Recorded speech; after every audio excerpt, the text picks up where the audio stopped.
And what I found was that most people do think that their story is of value. And I always encourage people that we all have an individual experience. I believe God created us all individual and beautiful and wonderful. And so we each have a story, and not just one. We might have quite a few stories. Welcome to Story Power, a bi-monthly podcast where my guests and I geek out about the stories we're passionate about in all different genres, styles, and formats. My name is Lucinda Sage-Midgorden, and I started this podcast in the summer of 2020 at the beginning of the COVID-19 pandemic. As I watched the reaction of my friends, family, and social media circle, I noticed that many people turned to stories for comfort and help in making sense of the craziness going on around them. My goal was to do the same for my listeners, but as I chatted with my guests throughout the first year, I discovered that their personal stories were the most fascinating thing about each episode. Neil Gaiman says, "Fairy tales are more than true not because they tell us that dragons exist, but because they tell us that dragons can be beaten." I now know that sharing our experiences with others helps us defeat our own dragons. It is our stories that connect us to one another. Let's see what wisdom today's guest has to share with us. Lauren Hunter is my guest today, and this is episode 57. And Lauren, I was looking at your Podmatch profile, and I was very interested to hear about your book and also how you help people write their memoirs. And you had something on there about helping people get out of toxic situations like cults or businesses or something. So I'm interested to hear all about that. Welcome to the show. Thank you. I just enjoy talking, verbal processing person that I am. I love talking with people about the ideas of story. And so your podcast was very wonderful to come across all the various conversations about the power of story. Yay. Yeah, you're doing right. Good work. Thank you. Yeah. So I wrote this little book and published it at a terrible time right before everyone got COVID. Everyone that we know, got COVID, Omicron this last winter, except me. I didn't get it. But just word for the wise, if you're listening to this and you like writing books and publishing books, don't publish it like in Thanksgiving during a pandemic. That's never a good idea. So I learned a lot from that process. It's the second book that I launched during COVID. So the first one went much better because it was while we were all still stuck in our houses. So this book that I just released in November is called Write Your Journey, a step-by-step guide to write your life story fast. And what I found was that most people do think that their story is of value. And I always encourage people that we all have an individual experience. I believe God created us all individual and beautiful and wonderful. And so we each have a story, and not just one. We might have quite a few stories. And so the book is really aimed to help people write a slice of their life story. So in the book, I kind of walk through people, like the title says, a step-by-step guide. We walk through and we look at the different themes that are in people's lives.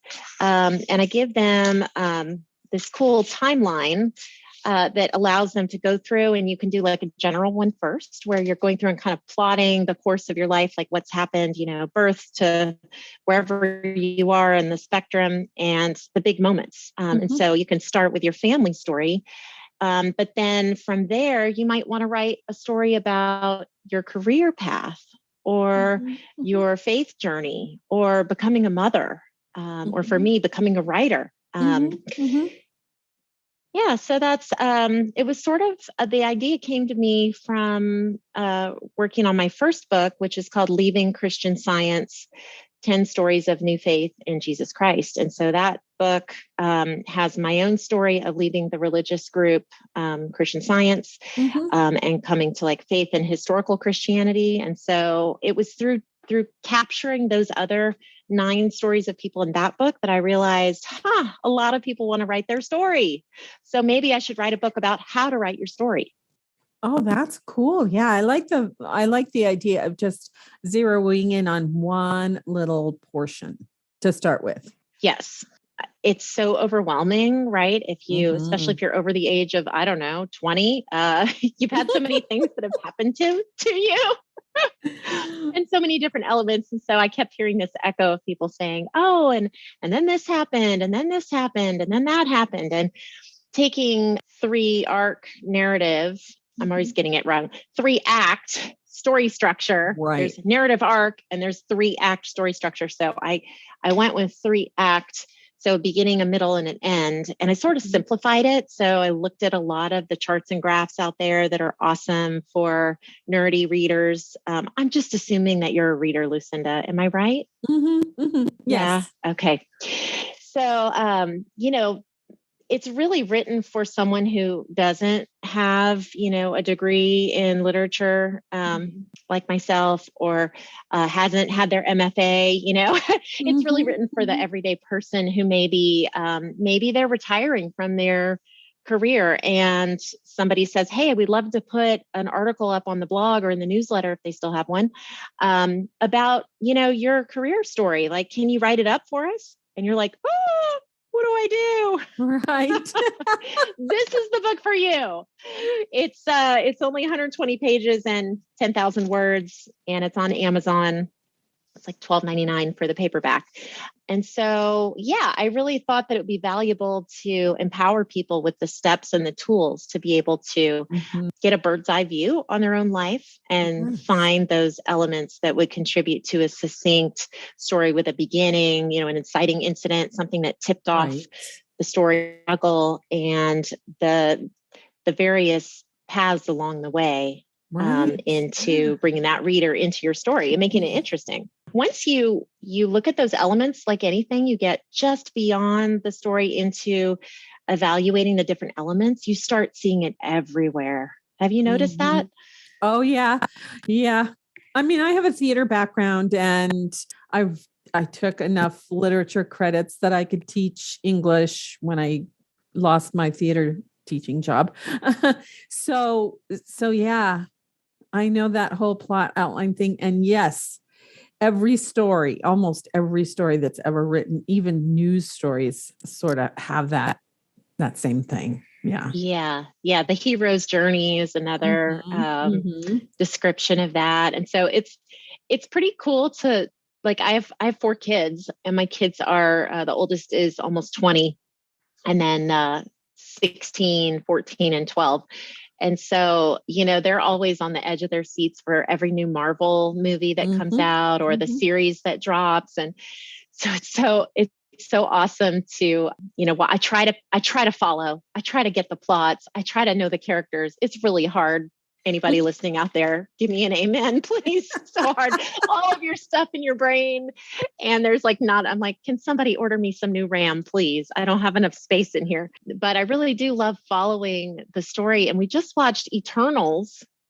And it's like, oh, this is just hero's journey, just different characters, hero's journey, same business. Like, nobody gets tired of it. Why do you think that is? Well, that's one of the questions you have on your Podmatch thing. Why do we love stories so much? And I keep asking myself that all the time. And I ask my guests that. But yeah, what is it, do you think? What is it? I mean, I everyone's like different faith journey and faith background. I just wonder, like, is it something like God kind of put in our minds? Like, this is a part of like the human race. Like, we have these elements of story that are just in everything. I mean, all the way back to the beginning of every Greek tragedy, every story that's ever been written, Homer's Odyssey, like everything in recorded history has the element of story. So it's got to be something that's like DNA, like hardwired into us. Yes. Not only to like value our own experience, but to retell those stories. Oral culture, they didn't have written culture. And so, recounting these stories to their kids and grandchildren and, you would have known all these. Now we know Star Wars, right? We know Star Wars. We know those stories. Those are our oral histories. That's right. Well, George Lucas was a student of George Joseph Campbell. So yes. I had a class. I graduated with an English degree from San Jose State University and had a professor there he was Jewish, and he was so wonderful because he taught, what was that class? It was the Bible as literature. And we read like Joseph, Heart of Darkness. We read these non-religious texts alongside some of the biblical narratives. And we looked at it really from a non-religious point of view, just analyzing the stories. And it was fascinating. One of my favorite classes of all time. Yes, I wanted to take that one. Religious studies was my first degree. And I wanted to take something like that, but it was a small college and they didn't have anything like that. So, but I did enjoy Old Testament, New Testament classes because that's what we were doing. We were looking at those stories. Right. Yeah. And Genesis is like a page turner, It's like, oh my goodness. So do you want to talk a little bit about that? Or I'm interested, maybe I should say that. I'm interested in hearing about the leaving toxic environments, cults, workplaces. And so, that was really born out of my experience in what's called a religious cult. And there are several books, like anthologies, that kind of list these different groups and go through them. But some of the biggest ones you might have heard of are like the LDS, Latter-day Saints, the Mormon community. That's perhaps the biggest non-Christian religious group outside of Protestantism. So in Christianity, there's three main branches. There's Protestant, there's Orthodox, and there's Catholic. So these religious sects or religious cults are groups that don't agree with the norms of those three main branches of Christianity. So I was raised fourth generation in Christian Science, which is not Scientology. It's often confused with that. It's not really Christian and it's not really scientific. It is a religion that was founded by women in the 1860s in Massachusetts and really hasn't changed at all since then. They're kind of known for not using medical treatment, but relying on a systematic approach to prayer, which is where the science word is kind of taken from. So what happened for me, I left that group 20 years ago, but really felt that I at some point would need to tell my story, and kind of coincided with being a part of a ministry. I sit on a leadership cohort with this group, a fellowship of former Christian Scientists. And as we were walking alongside the director, and it's been 7 or 8 years, we started recognizing that we hadn't really approached a lot of the psychological issues of leaving a destructive group, because so Christian Science falls into this group of cults called mind control groups. And that's like a term, it's from the Kingdom of the Cults in Walter Martin's well-known book. But milieu control is another term for it, or undue influence. And it's really become a problem even outside of religious groups. So as I kind of wrote that book, and we've been doing a lot of support groups and webinars and things for our audience, which are former or questioning people in Christian Science, it really pointed to this deep need to have a better psychological understanding of the brain and how the brain works, and trauma and how the trauma's effect on the body. And it's just like blown my mind the last few years, and just this intersection of faith and toxicity that even is within traditional, theologically sound kind of churches. So we're just really seeing across the board, like all this ick, all this stuff coming out from different groups. It's really troubling, but I have this sense of hope that their awareness of this is increasing. And so it might be one of those things where people's awareness is increasing. And so it seems like more, but really it's just bubbling up to the surface of awareness. Right. Yeah. Yeah. So I've been working on that. Yeah. Trying to sort out my place as an author in that space. That is so fantastic because you could apply that to political groups and toxic workplaces. And Right. It seems to be yeah, a problem everywhere. yeah, really, really. I was reading something not too long ago. I wish I could remember what it was about the whole idea that, oh, maybe it was in Brene Brown's book, Atlas of the Oh, Heart. I haven't bought it yet. Is it good? Oh, yeah, it's really good. I think it was in there that there Okay. was some study, someone did a study that she was citing that if you are one of those people that kind of digs into one of those groups, it could be he was the author that she was citing was talking about political groups, I think. Oh, no, it was a group of, it was a group started by a woman who said the world's going to end at this specific time. And some people really bought into that. They sold all their stuff. They were waiting to go to heaven or whatever it was. Yeah. And when it didn't happen, you would think that they would be really angry about that. But no, there was some psychological thing where they dug in even deeper. And so that's sort of what I'm linking that to what you're saying. That.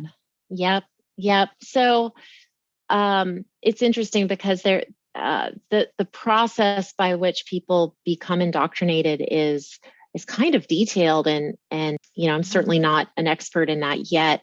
I lean on Dr. Steve Hassan's field of expertise quite a bit. His website is freedomofmind.org, and he's written a fantastic book called Combating Cult Mind Control. And so he's like one of the foremost experts, and has a new podcast as well, and has different people on there talking about all these issues. And so, gosh, every time I delve into one specific slice of this whole problem, you realize it's a big, vast topic area to dive into. So yeah, I'm hoping to dive into that more, and we'll see. Originally when I came up with the idea for writing Leaving Christian Science, I also was thinking about stories from former Jehovah's Witnesses and former Mormons.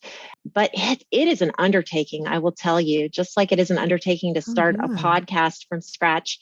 I would do Zooms like this, and it would take maybe 45 minutes to an hour, and I'd try to interview them, and then I'd have the transcripts transcribed over at rev.com and get the transcript. But spoken word is, it was a lot of editing, and then back to the storyteller, and then back to me, and back to them, and back to me. And then each chapter in that book has like it's a Christian book. So it has biblical truth, like a couple of verses and some questions. And then it has personal reflection questions and a pastor's point, which is like a little mini devotion at the end of each book by, most of the cases, it's by a pastor that knows the person telling the story. So there's like a familiar connection with them. And then I, as the author, wrote this Dear One letter. So it's like a tender-hearted short letter from me as the author to the reader, just kind of walking them through all these difficult stories and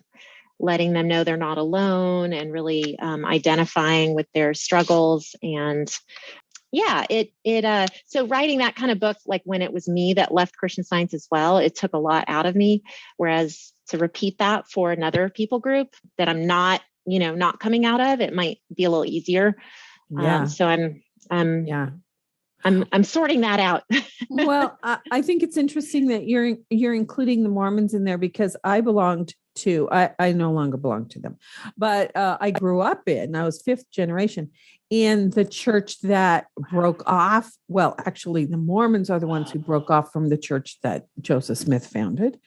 And they stayed in independence, and Joseph Smith III took over the church again, and now they call themselves Community of Christ. But I never really thought of it as a cult, and I'm not sure it has the cultish things, because a lot of the doctrine of the Mormon church is different than the doctrine. But it just came to the point where, and it probably didn't matter what church I belonged to. at the time. It just came to the point where I wanted a much bigger spiritual life than I was going to get staying a member of the church. And so, and it's kind of interesting. None of my siblings attend church anymore. Even my in-laws do not attend church anymore. And Barry's brother married a Baptist girl, so he hasn't attended the church in years. So yeah, it's like we all I'm the only one that actually formally took my name off the rolls, but it was in terms of, for me, it was a great spiritual upbringing, but it probably had more to do with my dad and my mom than it did the church. That a lot can be dependent on that and the severity to which the parents followed teaching. Like in Christian Science, there's, no vaccinations, no doctor visits annually. So there's quite a variety of people who maybe, had a broken bone and didn't get help or didn't get glasses or had diabetes and almost died as a child. There's like a vast fluctuation of experiences there. And that seems to be true in most groups, even within, mainstream Christianity. There's quite a few more fundamentalist kind of faiths where people experience the term as like religious trauma or spiritual abuse. They're kind of synonymous, although I was thinking just yesterday, that spiritual abuse seems like more something that could happen in any organized religious environment. So that could be something like your parents maybe spare the rod, spoil the child, and they took that to the nth degree, even though the church didn't say that. Or whereas religious trauma, it seems to be more of like organizational trauma, which is more what I experienced. But there is a lot of variance between people's experiences, which can be helpful. So if you've had like a dreadful, awful experience and then you talk with someone who's left the same group and theirs wasn't quite so bad, like, I don't know, it just gives you a measure of hope. There's also this desire to change course, and so you want to raise your kids avoiding the generational trauma or pain that you experienced. And so some people maybe go too far, maybe never, disciplining your kid at all or something like that. But for the most part, I think being self-aware and knowing what things you don't want to repeat. I mean, that's the biggest indicator, I think, of success. If you've been in a tumultuous group like that with abusive or toxic elements, is, pinpointing and doing the hard work of looking inside and being aware of those things. So there's a multi-step process, to getting to that point, especially if you're like super indoctrinated. Yeah, it's a big topic, a big problem and a big topic. Well, and maybe indoctrination is not just religious or political, but it can be also cultural. I'm thinking it's big. That is. Yeah. Maybe we'll have to have a separate conversation about your faith background, because that's intriguing to me. And if I do move forward with the other books and the other stories, maybe yours could be something that might make it in there. That'd be really interesting to hear. Yeah. Because when I was a religious study, I've said this so many times on the podcast, but when I was a religious studies major, I was the only woman in the program. There were only it was a small college. So there were only about maybe 15 or 20 of us in that program. And it was the 70s. And that was not okay to have a woman, but I did it because I was interested, as I said, in the stories of the people and what was their relationship to God and to each other. And that's what I was interested in. I didn't care about being a minister. Yeah. So that's interesting. So even then the stories are what interested you and piqued your desire to learn.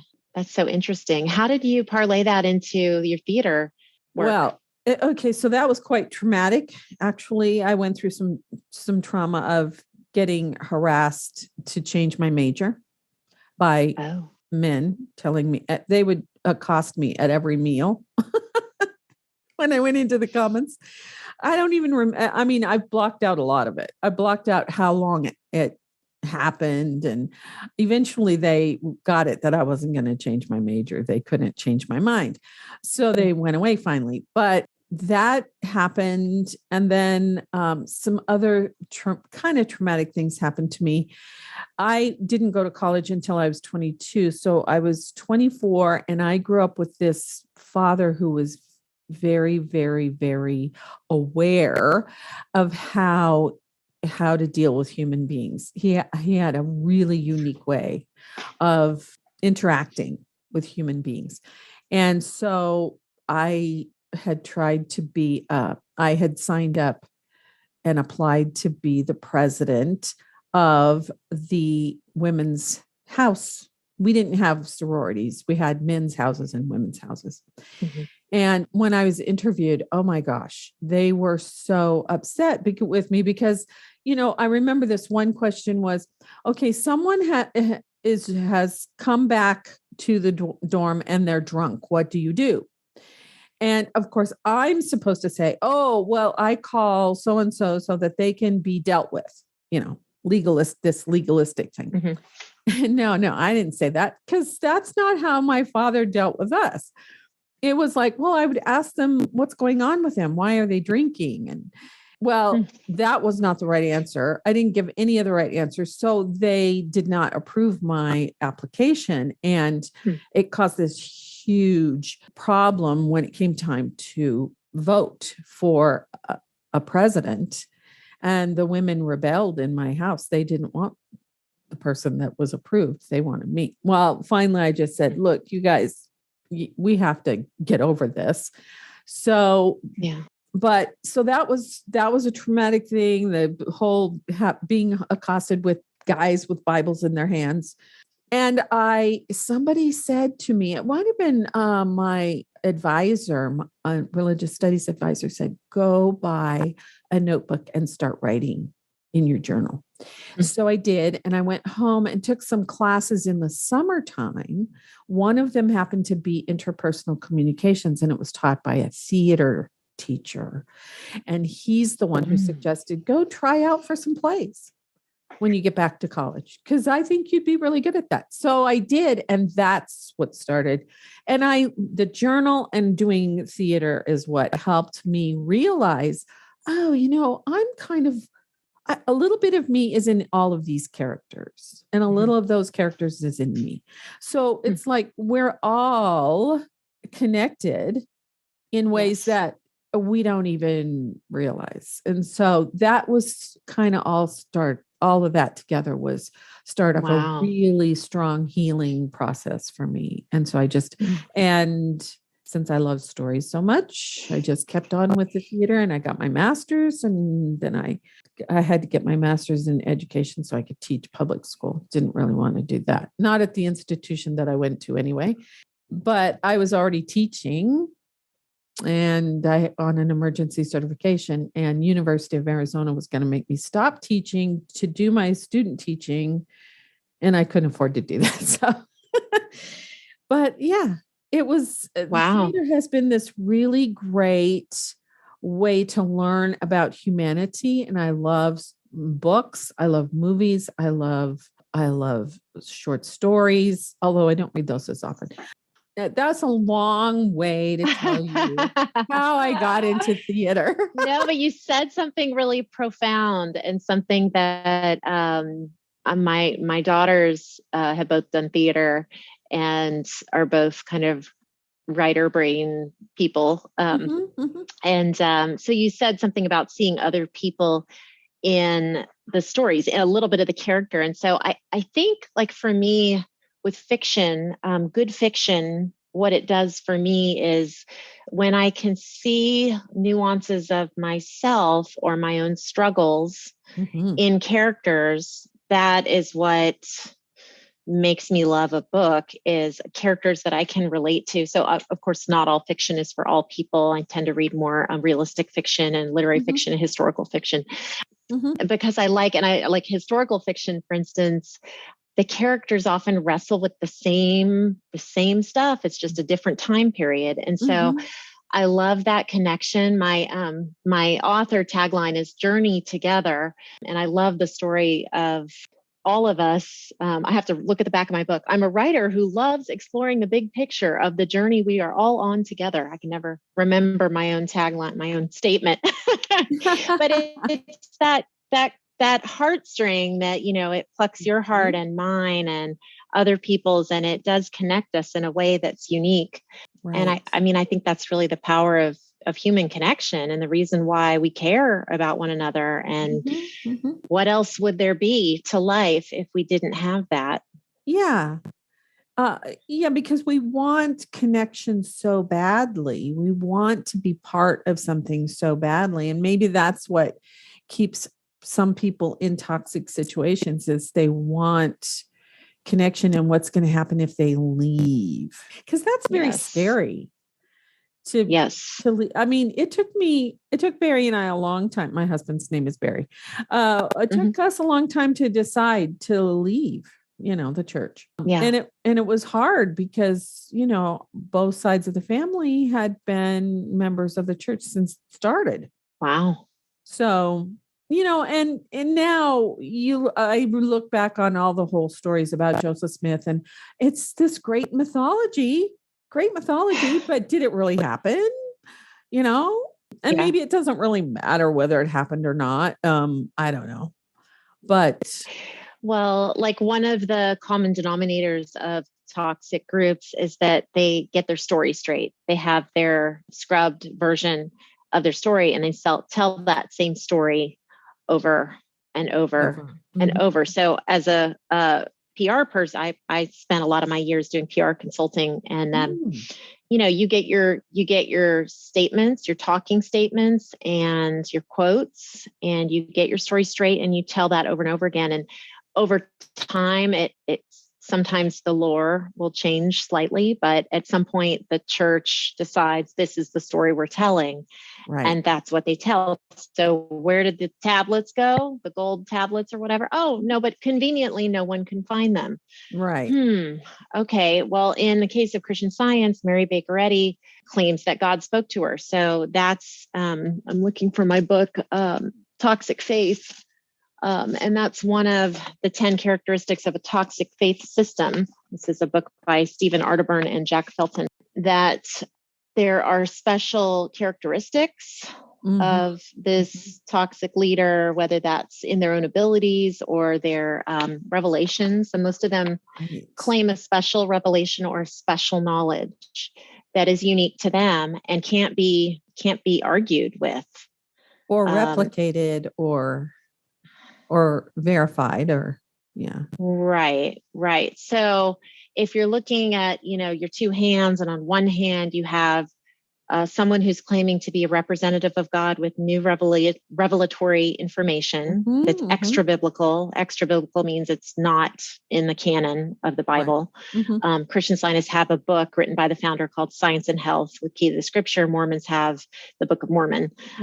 So that's an extra biblical text. So in one hand, you have extra biblical information and revelation. And the other hand, you have historical Christianity with the canon of the Bible and the history, thousands of years of history and verifiable text and remnants of thousands of documents, papyrus, and things like that to have evidence that it was in fact written down, and there are many different versions of it. So it's interesting. The Case for Christ is a great book to read that kind of goes through, he tries to disprove Christianity, and in the process becomes a Christian. Like the evidence was overwhelming.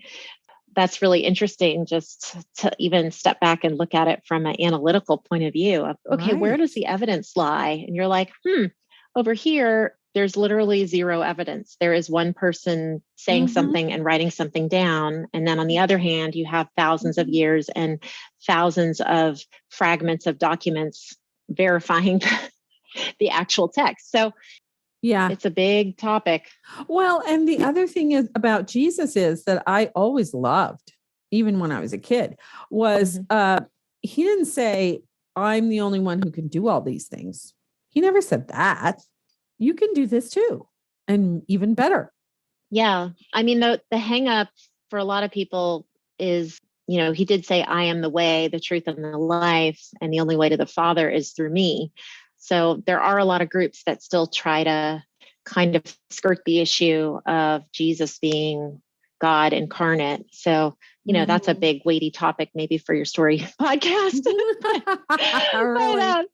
Anyway, really? Yeah. But the Bible went through so many translations. I mean, maybe that's just a mistranslation, because except coming to the Father through me, he might mean something else. It might have been through the way I connect with the Father. I mean, I don't know.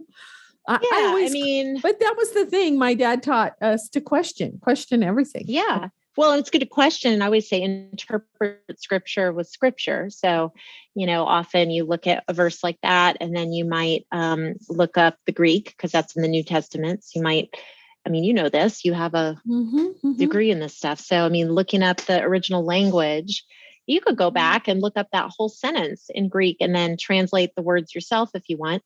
And then also look at cross references is super important. You can go back to Aramaic. Yeah. But I don't know.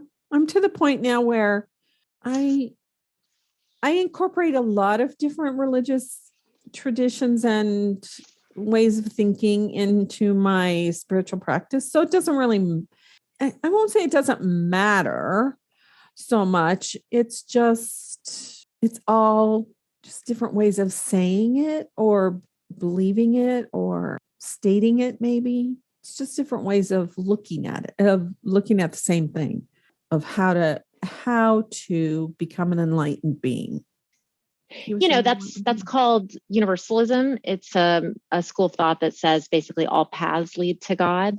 And so that it does kind of sit in opposition to evangelical Christianity, which says the only way to God is through Jesus Christ. So, what that looks like is, we believe that Jesus was born of a Virgin Mary. He lived a perfect life.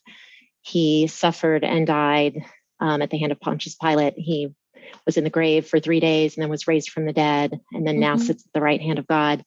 So, there are very somewhat narrow parameters to call yourself a Christian.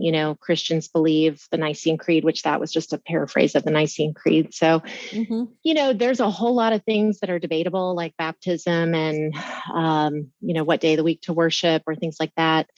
But honestly, the elements of becoming a Christian are pretty simple, which is refreshing. It's all the other stuff that's complicated. Well, and I love that there are people who are trying to demystify Christianity, if you want to call it that. Yeah, that's a great word, demystify. I love that. Yeah, because that's kind of what, to me, that's sort of sometimes what religion is. It's creating this whole big story about this, whatever it is. And really it's just this, to me, it's God and me. It's me and God. It's you and God. It's, that personal relationship with the living God is vital for a lot of people. It really plays into their story quite a bit. It was interesting doing the research for Write Your Journey, because there's a lot of really fabulous books out there kind of on the similar topic. And so I'm certainly not trying to rule the category with my little book. But I'm trying to think, there was another one called How to Write Your Own Life Story, which is a classic, the classic guide for the non-professional writer by Lois Daniel. And this one was also a really helpful book, and mine is not identical to it, but she has a whole chapter on religion as well. And so honestly, there's so many different ways. Even if you were to say, okay, I want to write about my my story of religion or faith. It could be that you grew up not going to church and then you found a relationship with Jesus Christ and you write about that. Or it could be a deconstruction story, like maybe your story, where you were brought up in something rigid and then you saw that it didn't work for you and you and your husband decided to leave something that embodies grace or embodies multiple spiritual practices or whatever that looks like for you. So, I mean, there's a lot of freedom in looking at the different elements. And part of what I do in my book is first we go through the past. So journey to your past. And then we go journey through your life themes. So then I give some examples of the different thematic elements that could be your story, rags to riches or enemies to lovers, those types of themes that are simplified. Then we look at journeying into your unique voice. So that's something that a lot of non-writers never look at that. Like, what does my voice sound like in the written form? So we go through a light chapter on that. It's not, I found volumes of great information online, but it really simplifies it down in a way that you could come away with the elements that you need to quickly and efficiently write your story in your voice. Then we look at the composition, and I kind of go through how to first draft and then let it sit, and then editing and giving it to a few family members or close friends that you feel would provide valuable insight. So going through the tactical process of how to compose it and edit. And then chapter 6 is journey through your editing process. And then the last chapter is journey within your community and beyond. So like what to do with the story. And there's also, like short form for a blog, longer form for a chapter in a book. And so going through that and then how to share that story in your community. And I'm a poet as well. So I've worked 2 poems into this book, cool. One at the beginning and one at the end. And if you like, I'll read one for your readers, if that's a good way to end. Yes, for my listeners, yes. Yes, your listeners. See, I'm just such a writer. I'm thinking readers. Yes, no, that's okay. Good. This is the closing poem. It's called These Years.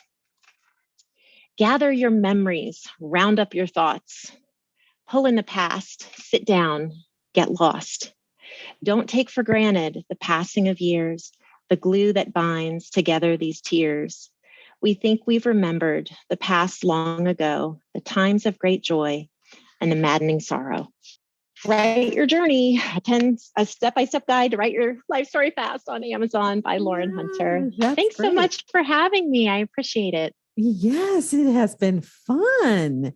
And don't worry. I mean, yes, you may not have published your book at an optimum time, but it's out there now.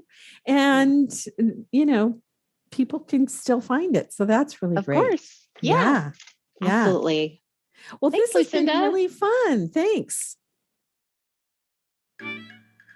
Before I go, I'd like to give a big shout out to Podmatch, which I call a dating service for podcasters.